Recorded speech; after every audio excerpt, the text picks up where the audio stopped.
फैली हुई कहानी है ये, कि इसको समझने के लिए थोड़ा सा इसके बैकग्राउंड में जाना बहुत ज़रूरी है कि ऑपरेशन ब्लू स्टार हुआ क्यों, क्या इसे रोका जा सकता था, कोई और ऑप्शन था, सरकार के सामने ऐसी क्या मजबूरी थी, और अपने ही देश के अंदर आज़ादी के बाद इस तरह का सेना का ऑपरेशन इतने बड़े पैमाने पर और इतना नुकसान हुआ था, इस पूरे मामले की गंभीरता को भी दर्शाता है।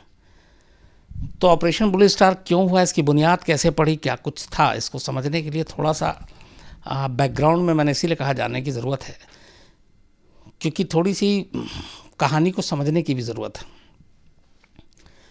1947 में जब हम आज़ाद हुए, अंग्रेज़ों से हमें आज़ादी मिली, तो अंग्रेज़ जाते आते अपना काम कर गए थे। उन्होंने हमारे मुल्क का बंटवारा कर दिया, एक पाकिस्तान बना, एक हिंदुस्तान, और इससे बहुत सारा नुकसान हुआ। इस बंटवारे की आग में दंगे भी हुए, सैकड़ों हज़ारों लोग मारे गए। पाकिस्तान से बहुत सारे लोग प्लान करके यहाँ आए, यहाँ से पाकिस्तान गए।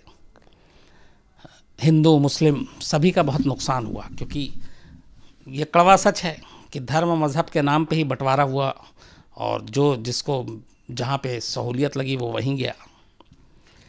लेकिन इन सारी चीज़ों के बीच में एक चीज़ जिस पे बहुत कम लोग बात करते हैं या ध्यान देते हैं, वो ये है कि इस बंटवारे ने पंजाब का बहुत नुकसान किया, और उसकी वजह ये थी कि जो पूरा पंजाब प्रोविनेंस है उसके भी दो टुकड़े हो गए, और बदकिस्मती से जो एक बड़ा हिस्सा, एक बड़ा टुकड़ा था उस पंजाब प्रोविनेंस का, वो पाकिस्तान के हिस्से में चला गया।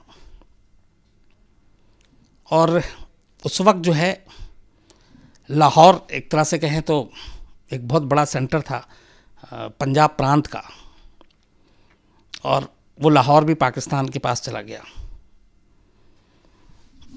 तो इससे ख़ास तौर पर पंजाब के लोगों को लगा कि उनके साथ ज़्यादा ज़्यादती हुई और नुकसान हुआ है। फिर जो बंटवारे में जो इधर से उधर लोग आए गए, उसमें भी बहुत सारी जानें गई, उसका भी असर पंजाब पर पड़ा। तो हिंदू मुस्लिम के साथ साथ इससे सिखों को बहुत नुकसान पहुंचा इस बंटवारे की वजह से। और पाकिस्तान के जो सिख थे, जो जिनकी बल्कि ये भी कहते हैं कि लाहौर में उनकी हुकूमत चलती थी, साम्राज्य था लाहौर पंजाबियों का, तो बल्कि एक तरह से राजधानी कह लीजिए आप। तो वो जब पाकिस्तान में चला गया, तो उसके बाद धीरे धीरे जब बंटवारे की ये जो दंगे और इन सब चीज़ों की आग कम होने लगी, तो अब यहाँ पे ये हुआ कि सिखों के लिए एक अलग राष्ट्र, एक अलग देश की मांग की सुगबुगाहट शुरू हो गई थी उस वक्त। बड़े पैमाने पर नहीं, लेकिन थी। और उसी वक्त ये एक नाम पड़ा था शुरुआत में, खालिस्तान। तो खालिस्तान का एक्चुअली जो मतलब है वो ये उर्दू का शब्द है खालिस, और स्थान जो है वो हिंदी का शब्द है। खालिस मतलब प्योर होता है, शुद्ध, जैसे खालिस, तो प्योर जगह। तो प्योर जगह को खालिस्तान, ये इस तरीके से नाम पड़ा। लेकिन उस वक्त खैर ये चीज़ें इतनी उठी नहीं, और तब बात हो रही थी कि सिखों के लिए कुछ एक अलग राज्य टाइप का हो, जिसको राष्ट्र का भी नाम देने की कोशिश उस वक्त की गई थी। लेकिन फिर धीरे धीरे ये हुआ कि जो उस वक्त जो हमारा आज़ादी के बाद ये था कि पंजाब, हरियाणा और हिमाचल ये लगभग एक ही प्रांत हुआ करता था, एक ही सब मिले हुए थे। तो उसको लेके फिर बीच में एक आंदोलन चला कि एक सिखों का अलग होना चाहिए, और उसमें बहुत सारी चीज़ें होनी चाहिए कि एक राज्य को पूरी स्वायत्ता होनी चाहिए। और तब ये भी उठा था कि जो अपना संवैधानिक ढांचा है, उसमें सेंटर जो है वो अपने पास फॉरेन पॉलिसी, मुद्रा, करेंसी, डिफेंस ये रखे, और बाकी सारी चीज़ें स्टेट के पास उनका पूरा ऑटोनोमस, उनको पूरी पावर होनी चाहिए। तो उसको भी लेके बहुत सारी लड़ाई चली, और ये सारी चीज़ें चलती रही। और उस वक्त अलग राज्य के लिए, पंजाबियों के लिए, सिखों के लिए अलग राज्य की मांग भी ज़ोर पकड़ती गई। इसी दौरान में आंध्रा में एक पहली बार एक मूवमेंट चला था, एक शख्स थे, नाम भूल रहा हूँ मैं। तब आंध्रा भी अलग राज्य नहीं था, तो ये कि भाषा ज़ुबान के आधार पर राज्य होना चाहिए। तो धरना प्रदर्शन आंदोलन के बाद ये मान लिया गया, और देश में वो पहला था जो भाषा के आधार पर एक अलग राज्य बना। तो उससे सबक लेते हुए फिर यहाँ पे सिखों के लिए अलग राज्य की बजाय भाषा की, ज़ुबान के आधार पर मांग हुई कि हमें, चूँकि पंजाबी बोलने वाले सब एक साथ हैं, तो एक राज्य होना चाहिए। तो नवंबर 1966 में, बल्कि 1 नवंबर 1966 को, तब पंजाब को पंजाबी भाषा के आधार पर विभाजित कर दिया गया और एक नया राज्य बना पंजाब। क्योंकि पंजाब बना इसलिए कि पंजाबी बोलते हैं, और उसके साथ जो हरियाणा था जो इस तरफ, तो वहाँ पे ज़्यादातर लोग हिंदी बोलते थे। तो पंजाब के साथ फिर हरियाणा कर दिया गया, और हरियाणा का हा का शब्द की शुरुआत इसलिए कि ये हिंदी भाषी हैं। तो पंजाबी ज़ुबान के आधार पर, भाषा के आधार पर पंजाब राज्य 1966 में बन गया। और उसके बाद फिर चुनाव और सारी चीज़ें जो अपने राज्य का पूरा है वो चलता रहा। लेकिन उसके बाद फिर धीरे धीरे चीज़ें बदलती गई। भाषा के आधार पर राज्य तो बन गया, लेकिन अब चंडीगढ़ को लेकर लड़ाई शुरू हो गई कि चंडीगढ़ पंजाब का हिस्सा होना चाहिए, पंजाब को मिलना चाहिए, लेकिन चंडीगढ़ हरियाणा की भी राजधानी। और फिर चूँकि पंजाब एक कृषि प्रधान राज्य है, स्टेट है, और वहाँ खेती पे ही सब कुछ है, और खेती बहुत अच्छी होती है। तो फिर ये हुआ कि जो पानी है वो नहर के और बाकी उस पर उसका ज़्यादा अधिकार है, वो मांग भी उठे, उसको भी लेके थोड़ी सी खटास आई। तो ये सारी चीज़ें चलती रहीं, और पंजाब में वक्त वक्त पर ये मांग पंजाब राज्य बनने के बाद भी उठता रहा। अब इसी में ये है कि जो पंजाब राज्य की बात है, तो कोशिश यही थी कि जितने भी पंजाबी भाषा बोलने वाले हैं वो सब एक जगह आए। ये भी उस वक्त कुछ लोगों की सोच थी, पर ऐसा हुआ नहीं। हिंदुस्तान में अलग अलग आज भी जगहों पे तमाम सिख रहते हैं। और सिख के बारे में एक ये भी है कि ये बहुत, जो रिलीजन है, धर्म है, ये बहुत दुनिया के शायद सबसे जो नए धर्मों में से एक है, हम उसमें कह सकते हैं।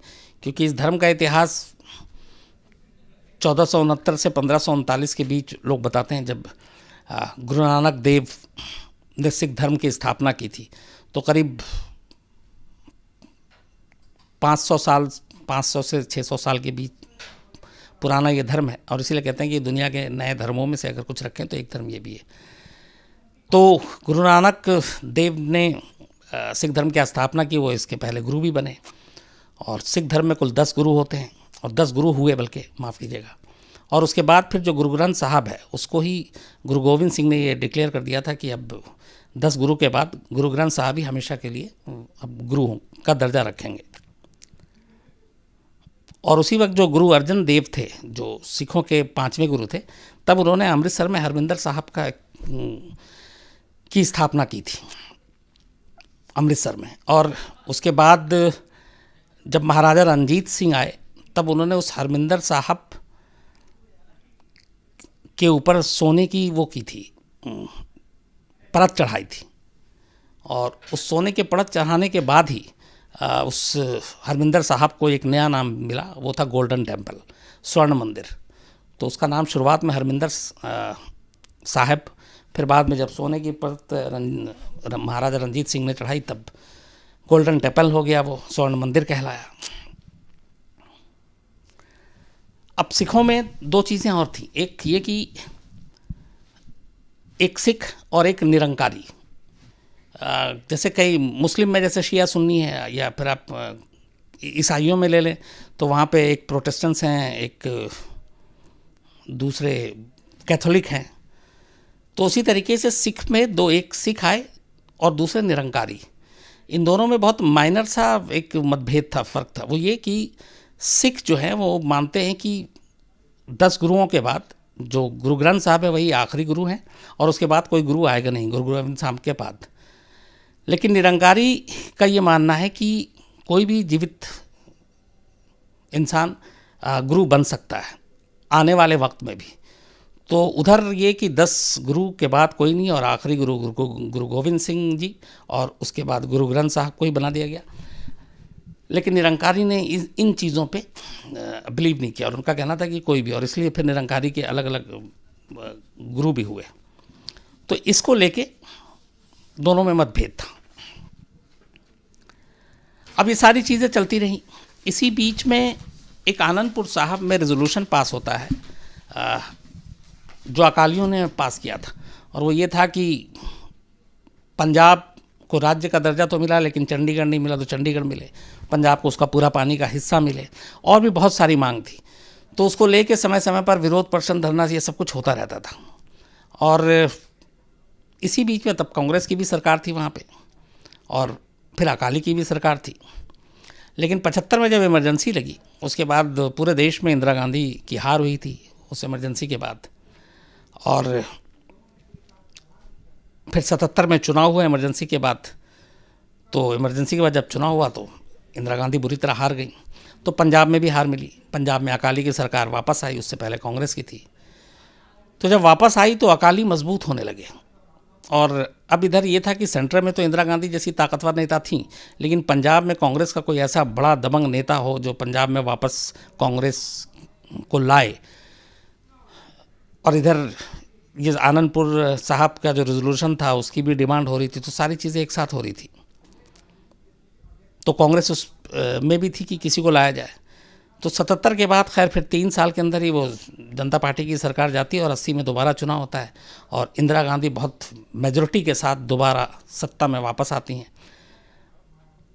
दोबारा सत्ता में आती हैं, और साथ साथ पंजाब में भी कांग्रेस की सरकार बनती है। लेकिन 77 से इधर 80 के बीच में जब कांग्रेस बाहर थी और पंजाब भी हार चुकी थी, तो पंजाब में ऐसा कोई लीडर जिसके सहारे कांग्रेस अपनी पार्टी को मजबूत कर सके, किसको बनाया जाए, ये सोचने की बात चल रही थी।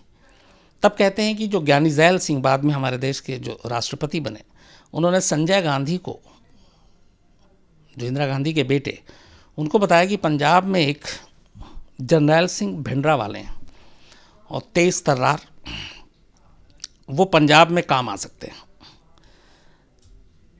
जरनैल सिंह भिंडरावाले जो ये सिखों के ग्रंथ और जो सिख धर्म का विषय है उसके बारे में पूरा बहुत सारा अध्ययन कर रखा था। 7 साल की उम्र से ही ये दमदमी टकसाल में पढ़ाई लिखाई कर रहे थे। जो दमदमी टकसाल है ये चौक मेहता एक शहर है, अमृतसर से ही करीब 25-30 किलोमीटर दूर है ये मेहता शहर। तो वहाँ पे ये दमदमी टकसाल है, जो एक तरह से जो सिख धर्म है उनका शैक्षिक संगठन भी है ये। तो वहाँ पे पूरा सिख धर्म के ज्ञान और सारी चीज़ें होती हैं। तो जरनैल सिंह भिंडरावाले वहीं पे 7 साल की उम्र से थे और सब कुछ तेज़ तर्रार सब चल रहा था। तो दमदमी टकसाल के तब जो गुरु थे, अध्यक्ष, उन्होंने परंपरा तोड़ते हुए अपने बेटे की जगह बाद में जरनैल सिंह भिंडरावाले की काबिलियत को देखते हुए उनको दमदमी टकसाल का अध्यक्ष बना दिया। अध्यक्ष बनाने के बाद अब जरनैल सिंह भिंडरावाले का थोड़ा दबदबा बढ़ना शुरू हुआ। इस बीच में जो निरंकारी और सिख के बीच में काफ़ी झड़प चल रही थी। निरंकारियों का सिख विरोध कर रहे थे, सिख निरंकारियों का कर रहे थे, और इन दोनों के बीच में आपस में कई झड़प हुई जिसमें कई लोगों की जान भी गई।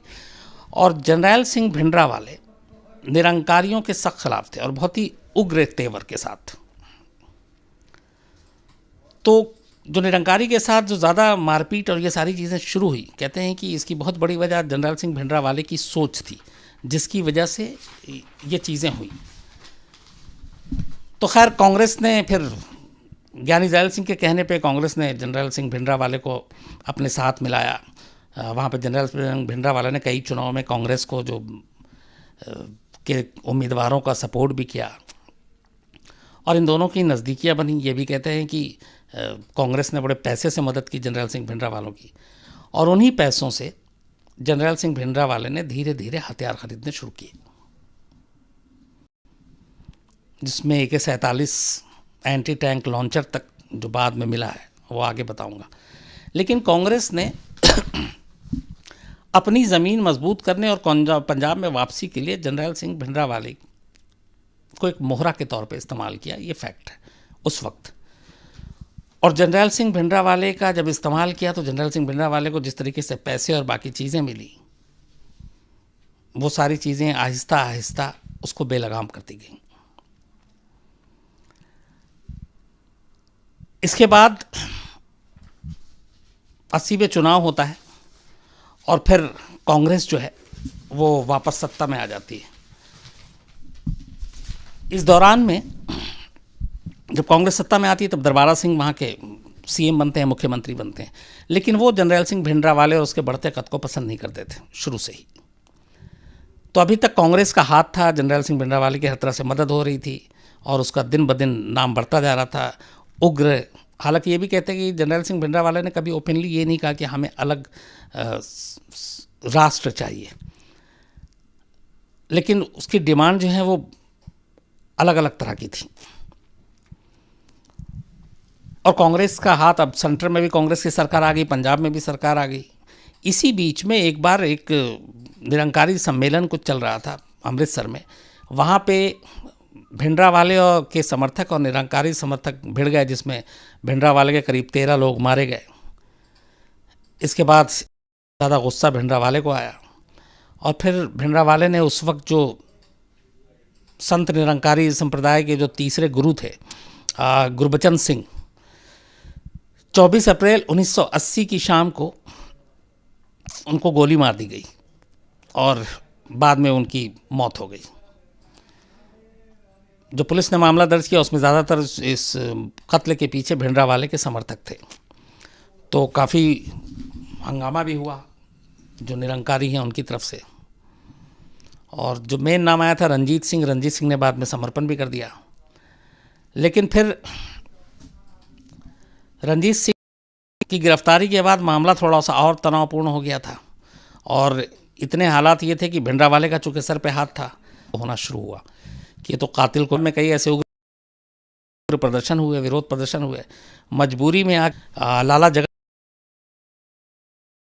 नारायण, इन्होंने एक मुहिम चलाई अपने अखबार में कि ज़्यादा से ज़्यादा ये लोग कहें कि हम हिंदी जो है, मतलब एक तरह से हिंदुओं को उन्होंने ये कहा कि तुम जब जनगणना हो तो पूछे जाने पर आप कहो कि हिंदी ही जो है हमारी मातृभाषा होनी चाहिए और यही लिखो आप लोग।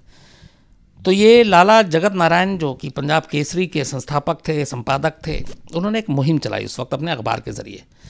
तो इस मुहिम की वजह से हिंदुओं और सिखों के मन में वहाँ पे थोड़ी सी मतलब एक दूरी आ गई, खटास आ गई, और ख़ासतौर पर जो भिंडरावाले थे वो इसको लेके और गुस्सा हो गया और नाराज़ हो गया। इसके बाद 1981 में भी लाला जगत नारायण का कत्ल कर दिया जाता है और लाला जगत नारायण के कत्ल के पीछे भिंडरावाला और उनके समर्थक का नाम आता है। अब भिंडरावाले की गिरफ्तारी को लेके मांग उठती है, लेकिन सरकार भिंडरावाले को गिरफ्तार करने से बचना चाह रही थी और मजबूरी में फिर भी जब दबाव पड़ता है तो भिंडरावाले को जब गिरफ्तार किया जाता है उसके बाद पंजाब में वैसे ही वायलेंस और सब कुछ होता है। जैसे अभी हाल में आपने देखा होगा जब 25 अगस्त 2017 को बाबा राम रहीम की गिरफ्तारी के वक्त पंचकुला में हुआ था, जिसमें 38 लोग मारे गए थे। तो उस वक्त भी पंजाब में भिंडरावाले की गिरफ्तारी के बाद ऐसी उग्र प्रदर्शन हुआ और सब कुछ हुआ। बाद में सरकार को झुकना पड़ा और तब बाकायदा लोकसभा में गृह मंत्री को, होम मिनिस्टर को ये बयान देना पड़ा कि लाला जो जगत नारायण है उनके कत्ल के मामले में कोई सबूत नहीं है भिंडरावाले के खिलाफ, और इसलिए उसको छोड़ दिया गया। तो गिरफ्तारी के बाद छोड़ दिया गया। लेकिन तब तक अब भिंडरावाला इस चीज़ से भी नाराज़ था और अब जो कांग्रेस जितना इस्तेमाल कर सकती थी वो कर चुकी थी। कांग्रेस की अब सरकार आ गई, दरबारा सिंह मुख्यमंत्री हो गए, तो अब भिंडरावाले ने कांग्रेस से भी दूरी बना ली और अब वो अकाली के साथ जा मिला। और इसके बाद अलग हुआ तो अकाली के साथ मिलकर भिंडरावाले ने और अकाली ने उस वक्त धर्म युद्ध मोर्चा के नाम से एक मुहिम शुरू किया। और इस धर्म युद्ध मोर्चा मुहिम का मकसद एक ही था कि आनंदपुर साहब जो रेजोल्यूशन था, जो प्रस्ताव था, उसको लागू करवाना और उसके लिए सरकार पे दबाव डालना। चूँकि आनंद साहब रेजोल्यूशन को पहले भुला दिया गया था, लेकिन अब इसको लेके पूरे पंजाब में अलग अलग, चूँकि पहली बार भिंडरावाले और अकाली ये एक साथ आ गए। अब सरकार जो है वहाँ पे कांग्रेस की है, दरबारा सिंह वहाँ पर चीफ मिनिस्टर हैं कांग्रेस के। तो ये दोनों आकर और पंजाब में अब इन्होंने आनंदपुर साहिब रजिस्ट्रेशन को लेके अपनी मांग शुरू कर दी।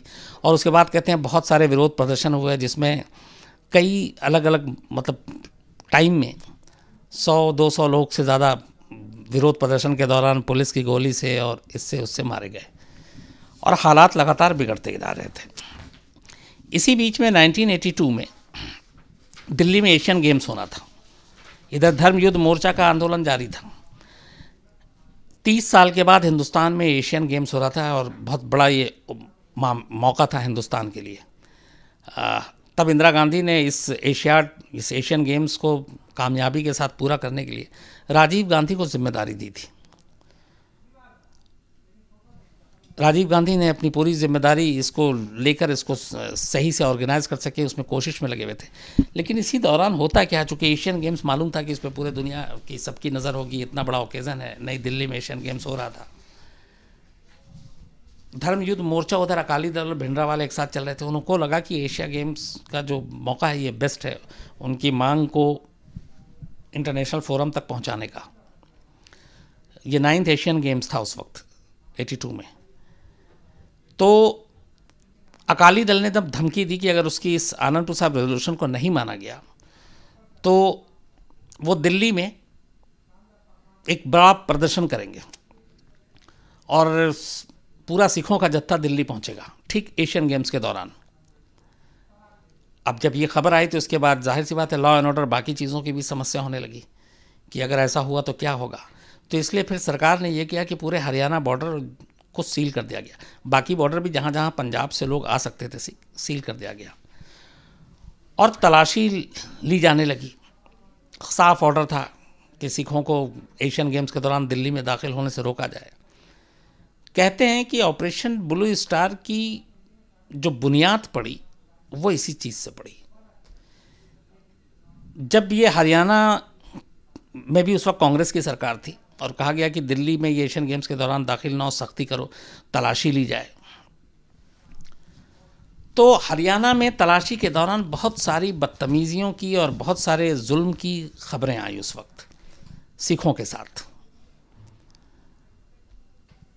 और यहाँ तक कि जो उस वक्त जो आर्मी के अफसर थे बहुत सारे, जिन्होंने 1947 की लड़ाई लड़ी, 61 की लड़ाई लड़ी, पाकिस्तान के ख़िलाफ़ लड़ाई लड़ी, वो भी जब उस हरियाणा के रास्ते से गुज़र रहे थे और बाकायदा बताया था कि मैं ये हूँ, मैं फ़लाना वो रहा हूँ, लेकिन उनको भी नहीं बख्शा गया और उन सब की जांच की गई और उनको एक तरह से बेइज्जत किया गया। तो बड़े आहत हुए आर्मी के बड़े बड़े सीनियर अफसर भी, जिन्होंने देश के लिए इतना काम किया था, और आम लोगों के साथ भी, आम सिखों के साथ भी।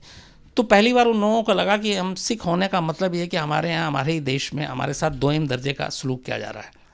और इसको लेके बड़ी तेज़ी से गुस्सा पनपा पंजाब में, क्योंकि जिस तरीके से एशियन गेम्स से पहले ही और एशियन गेम चल रहा है और उनको मतलब पूरी फैमिली है, उसको भी अजीब तरीके से तलाशी लेना, रोकना, हड़काना, उनके साथ मारपीट, यहाँ तक कि सेना और वायुसेना के अफसरों के भी नाम आए कि उनके साथ भी तलाशी के नाम पे बदतमीज़ी हुई।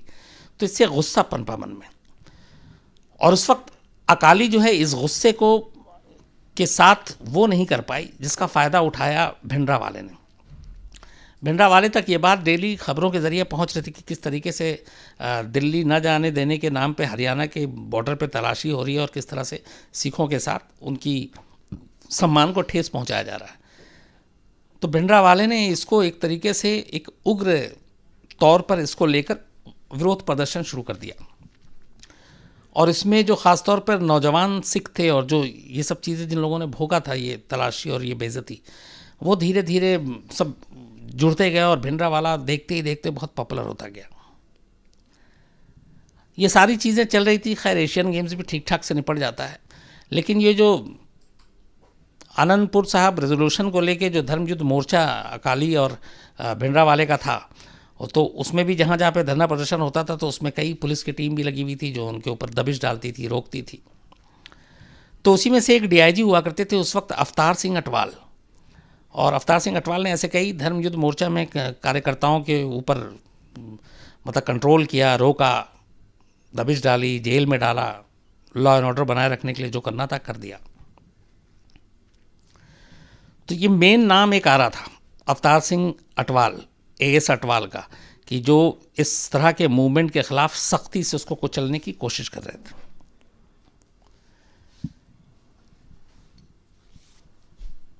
ये सारी चीज़ें चल रही थी। अब इधर लगातार दबदबा बढ़ता जा रहा था इन चीज़ों को लेकर भिंडरावाले का। तभी भिंडरावाले ने फिर अपना जो पहले एक जिस जगह से वो अपना पूरा दफ्तर चलाया करता था, उसने धीरे धीरे वो दफ्तर शिफ्ट की और वो गोल्डन टेम्पल के अंदर अकाल तख्त, वहाँ पे उसने अपना आकर वहीं से उसने ज्ञान देना, वहीं से अपनी सारी चीज़ें करना शुरू कर दिया। तो वो अपनी जगह छोड़कर अब अकाल तख्त में पहुँच चुका था। और अकाल तख्त गोल्डन टेम्पल के अंदर, अकाल तख्त वो जगह है जहाँ से सिखों के जो जितने बड़े फैसले होते हैं उन सब चीज़ों का ऐलान होता है। और कहते हैं कि अकाल तख्त की जो गद्दी है, जो दिल्ली में मुग़ल दरबार की पहले गद्दी हुआ करती थी, उससे 1 फीट ऊपर बनाई गई थी। और उसके पीछे सोच ये थी कि गद्दियाँ बादशाहों के लिए होती हैं, लेकिन यहाँ अकाल तख्त ये भगवान और गुरु के लिए है, तो इनका कद और पद ऊपर होना चाहिए। तो अकाल तख्त एक बहुत ही सिख धर्म के लिए एक बहुत ही पवित्र, बहुत ही ऊंची जगह। तो धीरे धीरे खामोशी से भिंडरावाले ने तब तक अकाल तख्त में अपनी जगह बना ली। अब वहीं उसने एक तरह से दफ्तर और सब कुछ। और ये सारी चीज़ें इधर 2 बड़े हाई प्रोफाइल मर्डर हो गए थे। एक लाला जगत नारायण जो पंजाब केसरी के, दूसरा निरंकारी गुरु। तो उनको लेके भिंडरावाले के ख़िलाफ़ कार्रवाई का भी लगातार प्रेशर आ रहा था, लेकिन न पंजाब सरकार न सेंट्रल गवर्नमेंट, ये दोनों उसके ख़िलाफ़ कोई एक्शन नहीं ले रहे थे। इसी बीच में अब पंजाब में हुआ ये कि खटास इतनी बढ़ गई इस एशियन गेम्स को, और ये जो हरियाणा में सारी चीज़ें हुई, कि हिंदू मुस्लिम के, वो हिंदू और सिखों के बीच में एक लकीर खिंचती चली गई। और भिंडरावाले के ऊपर इल्ज़ाम ये आया कि जो अमृतसर, आपके जालंधर, चंडीगढ़, यहाँ से कई बसें जो चलती थी, उसमें रात को ख़ास तौर पर उन बसों को निशाना बनाया जाता और हिंदू परिवारों को चुन चुन कर बस से उतारा जाता और उन्हें गोली मारी जाती। ऐसे कई इंसिडेंट हुए। एक बार उतार कर 13 लोगों को मारा गया, एक बार 6 लोगों को मारा गया। तो इससे न सिर्फ पूरे पंजाब में खौफ, बल्कि बाकी देश में भी इसका असर पड़ने लगा। और यहाँ तक कि फिर रात को बस सर्विस बंद कर दी गई। लेकिन ये सिलसिला जारी रहा खून खराबे का। कहते हैं कि इसके पीछे मंशा ये थी भिंडरावाले की कि इस खून खराबे से डर कर जो पंजाब में हिंदू रह रहे हैं वो पंजाब छोड़कर चले जाएं, और जो हिंदुस्तान में बाकी जगह पे सिख रह रहे हैं वो वापस पंजाब में आ जाएं। इसके बाद पता नहीं अब इसके आगे उसकी क्या मंशा थी, लेकिन इस खून खराबे की मंशा यही थी। तो ये सारी चीज़ें होने लगी, इसको लेकर बड़ा हंगामा होने लगा, दिल्ली तक बात पहुँची। तो जब बसों में एक बार फिर 13-17 लोगों को उतार कर मारा गया, 13 हिंदुओं को, तो उसको लेकर बड़ा हंगामा हुआ। तब इंदिरा गांधी ने उस वक्त जो प्रधानमंत्री थी, दबाव में आकर फिर अपनी ही जो पंजाब में कांग्रेस की ही सरकार थी, उस सरकार को बर्खास्त कर दिया। दरबारा सिंह जो मुख्यमंत्री थे हटा दिया और वहाँ पे राष्ट्रपति शासन लागू कर दी। मतलब अब कंट्रोल सीधे सेंटर के हाथ में आ गया। दरबारा सिंह को कहते हैं हटाने की वजह एक ये भी थी कि वो भिंडरावाले के ख़िलाफ़ पुलिस एक्शन चाहते थे कि वो उसको गिरफ़्तार किया जाए, लेकिन सेंटर से हरी झंडी नहीं मिल रही थी। तो खैर गिरफ़्तार अगर कर लिया जाता पहले भिंडरावाले को, तो शायद ऑपरेशन ब्लू स्टार की कभी नौबत नहीं आती। लेकिन ये चीज़ें चलती रहीं। इसी बीच में जब अकाल तख्त को उसने अपना ठिकाना बना लिया, तो एक ऐसी चीज़ हुई जिसने भिंडरावाले का खौफ अचानक पूरे पंजाब में इस कदर बढ़ा दिया, और फिर उसके बाद सेंटर को भी लगा कि अब बस बहुत हो गया। ये जो धर्मयुद्ध मोर्चा था जो अकाली और भिंडरावाले ने मिलकर बनाया था आनंदपुर साहिब रेजोल्यूशन को पास करवाने के लिए, और इस मोर्चा के तहत जितने भी विरोध प्रदर्शन हुए थे और जिसको सबसे ज़्यादा क्रैक किया, जिस पर सबसे ज़्यादा दबिश डाली थी, डीआईजी अवतार सिंह भट्ट अटवाल, जिनके बारे में भी मैंने आपको बताया, ये एक दिन गोल्डन टेम्पल जाते हैं मत्था टेकने। दोपहर का वक्त था। मत्था टेक कर ये वापस आ रहे थे, हाथ में प्रसाद था। सीढ़ी से उतर ही रहे थे कि तभी अचानक इनके ऊपर गोलियों की बौछार हो जाती है। अकाल तख्त में भिंडरावाले के जो लोग बैठे हुए थे, और अकाल तख्त पे भिंडरावाले का पूरी तरह से कब्जा था, उसके लोग देख लेते हैं अटवाल को, जो डीआईजी थे, और गोल्डन टेम्पल की सीढ़ी पे गोली मार देते हैं। ये तो हो गई एक चीज़। अब दूसरी, अगले कई घंटों तक डीआईजी अटवाल की लाश उसी गोल्डन टेम्पल की सीढ़ी पे पड़ा रहता है, और उसकी वजह ये थी कि गोली मारने के बाद भिंडरावाले के लोग ये धमकी देकर गए थे कि अगर किसी ने इसकी लाश को यहाँ से ले जाने की कोशिश की तो उसे भी मार देंगे। अब पुलिस कंट्रोल रूम से लेकर सब तक ये बात पहुंच गई कि डीआईजी अटवाल को गोली मार दी गई, उनकी लाश पड़ी हुई है, लेकिन कई घंटे तक किसी की हिम्मत नहीं हुई। पुलिस में इतना खौफ था कि वो भिंडरावाले के सामने जाने में पंजाब पुलिस की भी हालत ख़राब हो रही थी। कहते हैं कि इसके बाद एक इंटरव्यू आया था जिसमें यह खुलासा हुआ कि तब जब वो थे दरबारा सिंह, उस वक्त चीफ मिनिस्टर थे जब पंजाब के, तो उन तक ये बात पहुंची, पंजाब पुलिस के आला अफसरों ने बात बताई कि हमारे एक डीआईजी को ऐसे गोली मार दी और उसकी लाश वहाँ पड़ी हुई है और उठाने वाले को भी मार दिया जाएगा। तो कहते हैं कि मुख्यमंत्री ने खुद भिंडरावाले को फ़ोन किया अकाल तख्त में और कहा कि ऐसे ऐसे एक पुलिस अफसर की लाश पड़ी हुई है, आप उस लाश को ले जाने के लिए दे दो, उसको कुछ कहो मत। तब भिंडरावाले ने इजाज़त दी, और उसके बाद फिर डरते डरते पुलिस की टीम गई कई घंटे बाद और अपने डीआईजी की लाश को उठाकर लेकर आती है। इस एक इंसिडेंट ने उसके बाद बताया कि असल में पंजाब में सत्ता कौन चला रहा है, किसकी ताकत है, किससे लोग खौफ खा रहे हैं।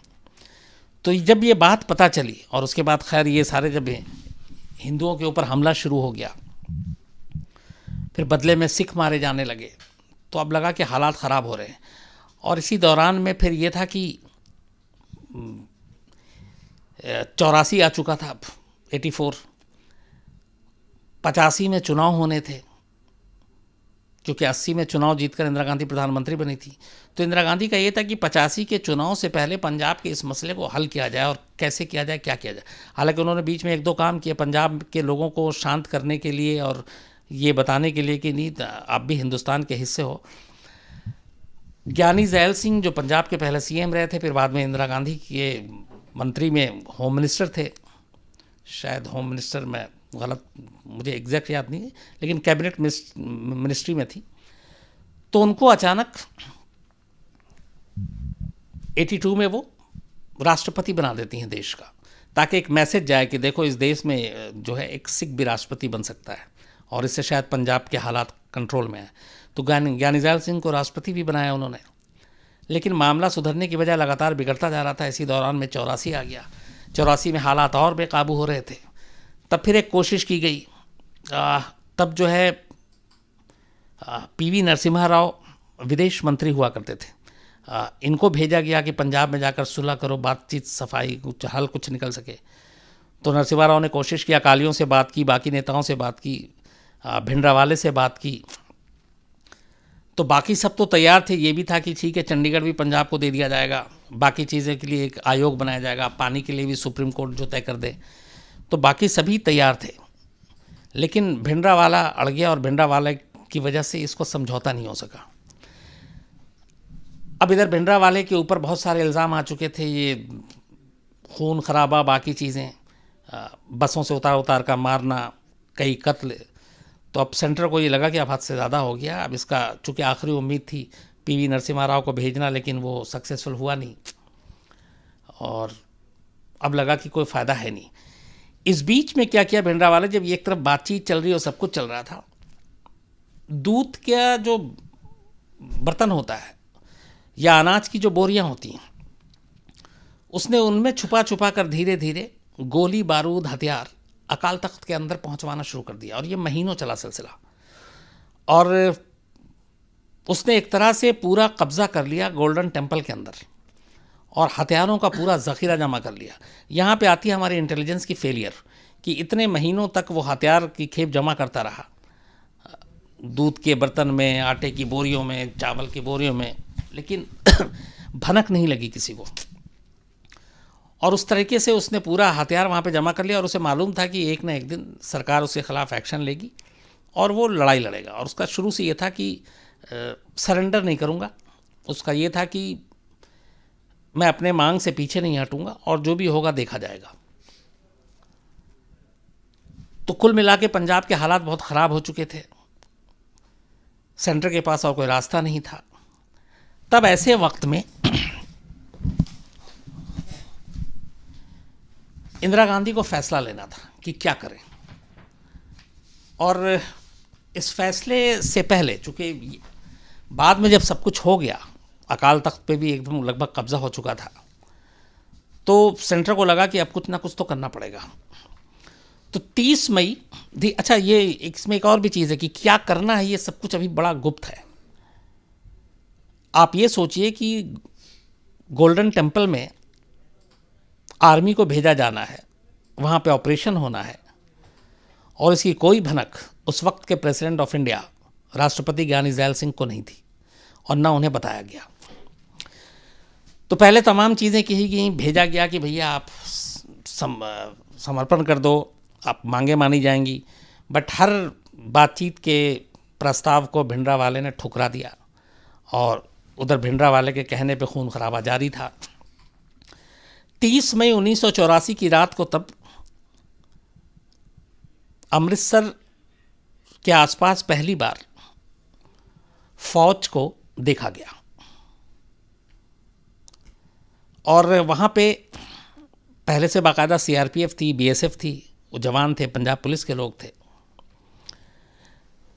पर 30 मई को पहली बार वहाँ पे फौज की आमद होती है। इसके बाद 1 जून की रात को करीब 9 बजे से अमृतसर में कर्फ्यू लगा दिया जाता है, बाकायदा प्रशासन की तरफ से ऐलान करके।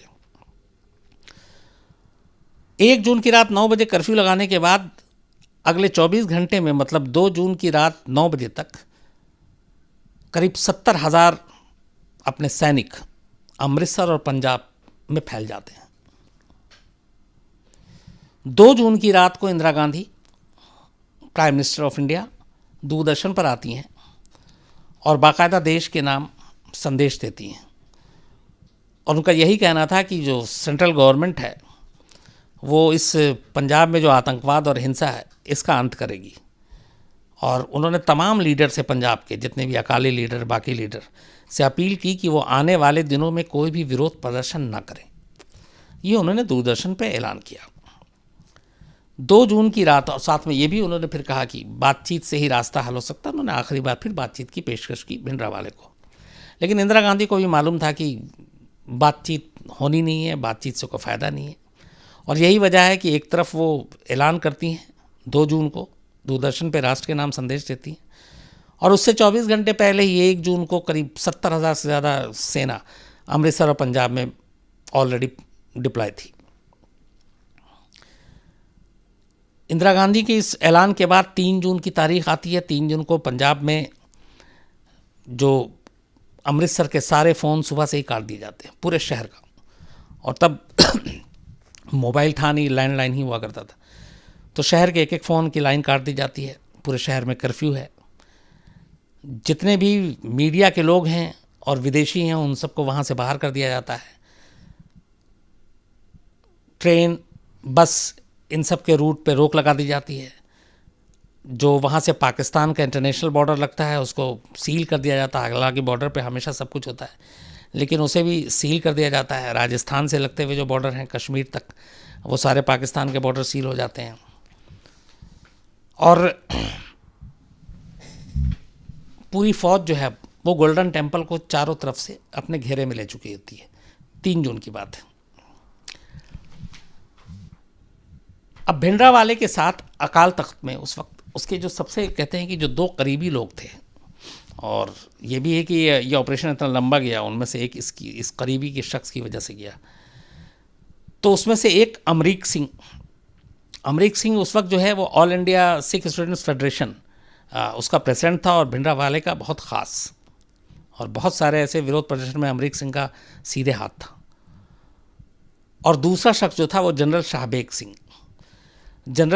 सिंह इंडियन आर्मी का हिस्सा, ऊंचे पद पर, पोस्ट पर लंबे वक्त तक काम किया।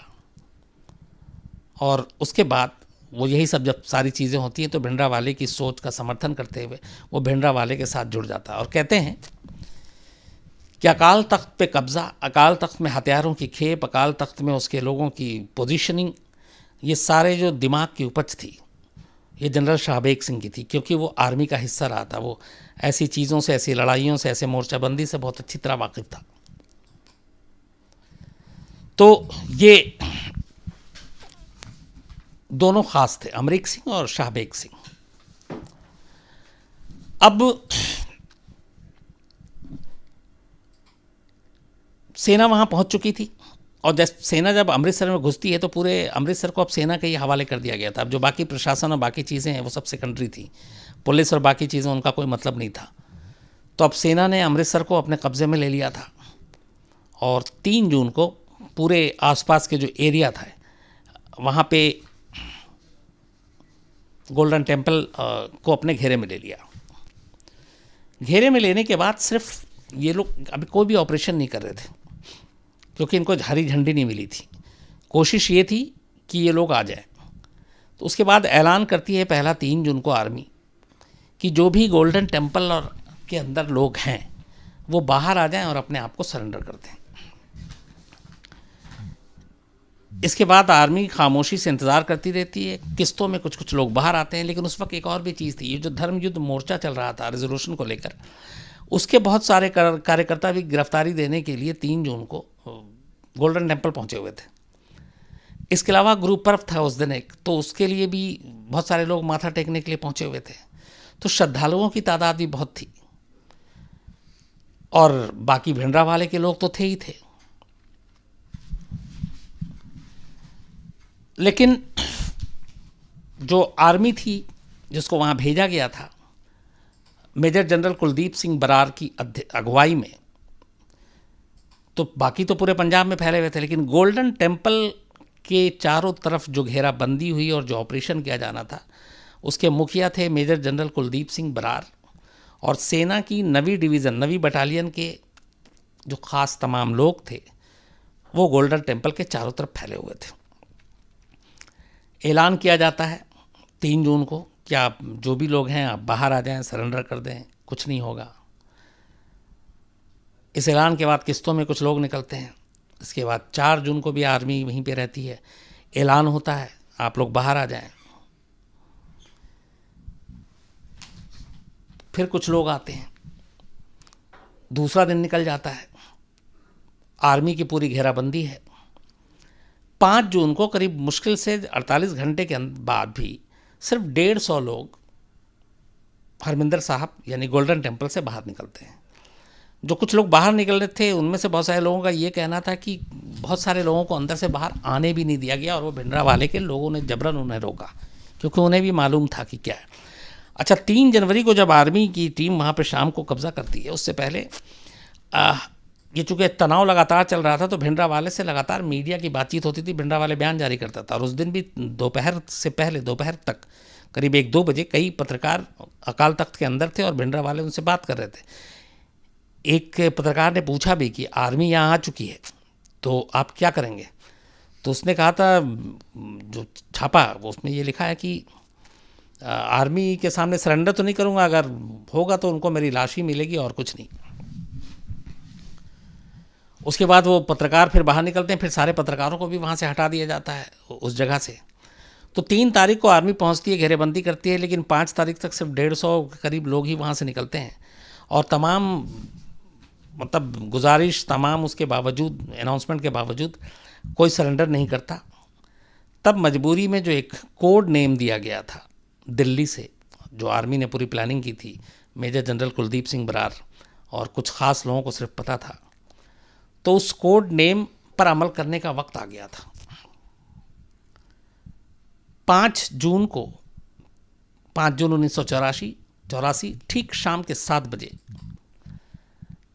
उस कोड नेम को अमल में लाने का वक्त आता है, और वो कोड नेम जो था वो था ऑपरेशन ब्लू स्टार। इसके कोई और मतलब नहीं थे, ये एक इस ऑपरेशन का कोड नेम रखा गया था, और कोड नेम था ऑपरेशन ब्लू स्टार।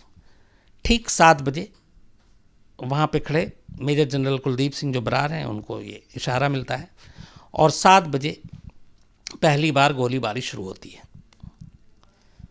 अब जैसी इधर से गोली चलती है तो उधर से भी अंदर से बहुत सारे जवाब आते हैं भिंडरावाले को एक चीज़ पता था कि आर्मी आई है, डराएगी धमकाएगी, लेकिन ये हरमिंदर साहब पे हमला नहीं कर सकती, क्योंकि ये सिखों का सबसे बड़ा धर्म स्थल है जिससे सारे सिखों की भावनाएं जुड़ी हैं, तो सरकार ये कदम तो नहीं उठा सकती। उसके जहन में ये शुरू से था, और उससे पहले उसने मीडिया से कई बार जब भी बात की तो उसने इस बात को दोहराया, और उसने इसीलिए बड़ी साजिश के तहत अकाल तख्त को चुना था अपने इस छुपने के लिए और अपने तमाम लोगों को जमा करने के लिए कि हम तो गोली चला सकते हैं लेकिन उधर से कोई नहीं चलाएगा, क्योंकि ये हमारा पवित्र स्थान है। और आर्मी के सामने सबसे दिक्कत यही आ रही थी कि गोली उधर से चले, लेकिन इधर से चलाने में यह कि स्वर्ण मंदिर को नुकसान हो सकता था। खैर 5 जून को ये सारी कार्रवाई शुरू होती है और 7 बजे, क्योंकि अंधेरे में ही करना था, उजाले में नुकसान ज़्यादा होता है। लेकिन जो आर्मी को इनपुट मिला था इंटेलिजेंस से, वो गलत मिला था। उनके हिसाब से जो बताया गया था जिस तरीके के हथियार हैं कितने हैं, तो आर्मी ने इसलिए गोली चलानी शुरू की ताकि पहले उनका जो हथियार है और गोली कारतूस, ये है एक स्ट्रेटजी होती, वो उनका जल्द से जल्द ख़त्म करा दिया जाए। लेकिन यहाँ उल्टा हो रहा था, इधर से अगर आप 10 फायर कर रहे हैं तो उधर से एक साथ 50 फायर हो रहा है। तो जो पूरी इन्फॉर्मेशन थी जो इंटेलिजेंस की, वो गलत थी, और इससे बहुत बड़ा नुकसान हुआ इस ऑपरेशन में भी। तो अब ये है कि जाकर अंदर में आपको अटैक भी करना, और ये भी पता है आपके पास पंजाब पुलिस के कुछ लोगों को भी आर्मी ने अपने साथ रखा हुआ था जो स्वर्ण मंदिर के चप्पे चप्पे से वाकिफ़ थे, अकाल तख्त के लोकेशन से वाकिफ़ थे। तो एक जो गलती होती है वो ये होती है कि अंदर जब आर्मी के जवान जाते हैं अकाल तख्त की तरफ, क्योंकि अकाल तख्त टारगेट था, क्योंकि सबको पता था भिंडरावाला वहीं पे है, लेकिन वहाँ जो इन्फॉर्मेशन थी वो गलत थी। तो पहली खेप में ही करीब 15-20 जवानों की मौत हो जाती है, क्योंकि वो अलग अलग उन्होंने पोजीशन ले रखी थी और हमारी इन्फॉर्मेशन गलत थी। तो इसके बाद जब ये तबाही होती है तो ये एक बड़ा धक्का था, और ये भी मालूम था कि अगर ऑपरेशन लंबा खींचेगा तो ज़्यादा नुकसान होगा, क्योंकि वो ऐसी जगह बैठे हुए थे जहाँ से वो सेना पर तो हमला कर सकते थे। सेना की दुश्वारी ये थी कि सेना अगर हमला करती तो फिर सीधे वो हरमिंदर साहब को नुकसान पहुँचता, और वो बड़ी उसके लिए सख्त दिल्ली से बिल्कुल मनाही थी। तो अब आर्मी के जवानों को नुकसान हो रहा था, बड़ी तादाद में मौत हो गई। तो 5 जून के 7 बजे ये शुरू हुआ था। लगभग 10 घंटे बाद ही फिर आर्मी को लगता कि इस तरीके से तो कुछ नहीं होगा। तो 6 जून की सुबह 5:20 पर आर्मी टैंक वहाँ पर बुलाने की गुजारिश करती है गोल्डन टेम्पल में। अब ये बड़ा मुश्किल फ़ैसला था, एक तो टैंक को अंदर ले जाना, उसके लिए जाहिर सी बात है सीढ़ी तोड़ना, दरवाजे तोड़ना, धार्मिक स्थल जिससे सबकी भावनाएं जुड़ी हुई, बड़ा मुश्किल फ़ैसला था। लेकिन खैर फिर भी टैंक आता है और उस टैंक के ज़रिए फिर अंदर हमला किया जाता है। और हमला करने के बाद फिर अर्ली मॉर्निंग में, उसके बाद फिर दिन भर छुटपुट गोलीबारी होती है। 6 जून की बात है, क्योंकि दिन में थोड़ा मुश्किल था ऑपरेशन। फिर पुलिस अंधेरा होने का वो आर्मी इंतज़ार करने लगती है, फिर अंधेरा होता है। इसके बाद टैंक के ज़रिए बाकायदा हमला शुरू होता है। लेकिन जो लोकेशन था उसके हिसाब से चारों तरफ ऊपर से भी गोलियां चल रही थी, तो फिर जवानों का बहुत बड़ा नुकसान होता है। लेकिन ये था कि एक चीज़ तय थी कि जब तक आप अकाल तख्त में नहीं घुसेंगे ये ऑपरेशन कामयाब नहीं हो सकता। तो अब तक जितनी टीम ने अकाल तख्त में घुसने की कोशिश की, सारी टीम नाकाम हुई। सिर्फ एक टीम थी जो किसी तरह से अकाल तख्त तक पहुंचने में कामयाब हो गई 6 जून को। और 6 जून को अकाल तख्त में जाने के बाद फिर धमाका भी होता है, और पूरा ऑपरेशन जो है वो रात भर चलता है। 7 जून की सुबह ये ऑपरेशन को फिर ख़त्म माना जाता है। लेकिन उससे पहले इस ऑपरेशन में अकाल तख्त को बहुत ज़बरदस्त नुकसान पहुंच चुका था, धमाके हो चुके थे। और कहते हैं कि जो सेना का कहना था कि ये धमाके भिंडरावाले के लोग ने किए ताकि उससे जो धुआं उठे उसकी आड़ में वो लोग छुप के भाग सकें। लेकिन ये भी कहा जाता है कि ये धमाके किसी भी तरफ से हो सकते हैं। तो खैर अकाल तख्त में जब टीम पहुंचती है तो उसके बाद अकाल तख्त के अंदर बहुत सारी लाशें पड़ी हुई थी, और देर रात 6 और 7 जून की दरमियानी रात, देर रात बल्कि, अकाल तख्त की ही उन लाशों के बीच में से एक लाश मिलती है जिसे पहचाना जाता है, वो भिंडरावाले की लाश थी। तो जब भिंडरावाले की लाश मिली तब लगा कि ऑपरेशन ख़त्म हो गया, लेकिन इसके बाद भी छिटपुट गोलियां चल रही थी। फिर उन सारी जगहों को भी वहाँ पे जो कुछ लोग थे उन्होंने सरेंडर किया, पकड़े गए। लेकिन 7 जून की सुबह को ये ऐलान किया जाता आर्मी की तरफ से कि ऑपरेशन ख़त्म हो गया और सक्सेसफुल हो गया। अब इधर जब ये ऑपरेशन चला तो कहते हैं कि उस वक्त प्रेसिडेंट जो थे ज्ञानी जैल सिंह, उनको इंदिरा गांधी ने सेना भेजने या इस ऑपरेशन ब्लू स्टार के बारे में कोई जानकारी नहीं दी थी। इसके बाद वो गई और इससे उस वक्त ज्ञानी जैल सिंह नाराज़ भी हुए थे और ज्ञानी जैल सिंह को राष्ट्रपति बनाने वाले भी वही थी, लेकिन इस मामले में उनसे ये सब कुछ छुपाया तो उसको लेके विरोध भी जताया था, लेकिन फिर भी वो सरकार के साथ रहे थे। तो 7 जून की ये सुबह ऑपरेशन ख़त्म होता है। 8 जून को ज्ञानी जैल सिंह को हरमिंदर साहब भेजा जाता है गोल्डन टेम्पल और वो वहाँ पहुँचते हैं। इत्तेफाक से उस वक्त भी उस के अंदर बहुत सारे संदिग्ध लोग थे और जब ज्ञानी जैल सिंह पहुँचते हैं तब ज्ञानी जैल सिंह के ऊपर एक शख्स गोली चला देता है, लेकिन इत्तेफाक से वो गोली ज्ञानी जैल सिंह जी को नहीं लगती बल्कि उनके साथ चल रहे एक अफसर के कंधे पर लगती है और उनकी जान बच जाती है। इसके बाद फिर से पूरी सारी तलाशी ली जाती है और फिर सारी लाशों को हटाने का काम शुरू किया जाता है।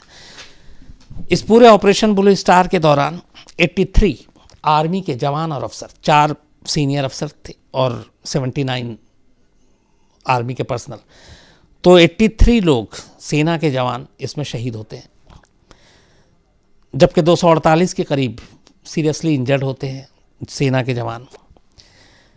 492 आतंकवादी और कुछ आम लोग बेकसूर जो बताया कि उस दिन वहाँ मौजूद थे, मत्था टेकने गए थे, उनकी मौत होती है और बहुत बड़ी तादाद थी एक घायलों की। ये सरकारी आंकड़े हैं, लेकिन जो कहा जाता है वो ये है कि इसमें करीब 1000 से ज़्यादा लोगों की मौत हुई थी और इसमें करीब 250 से ज़्यादा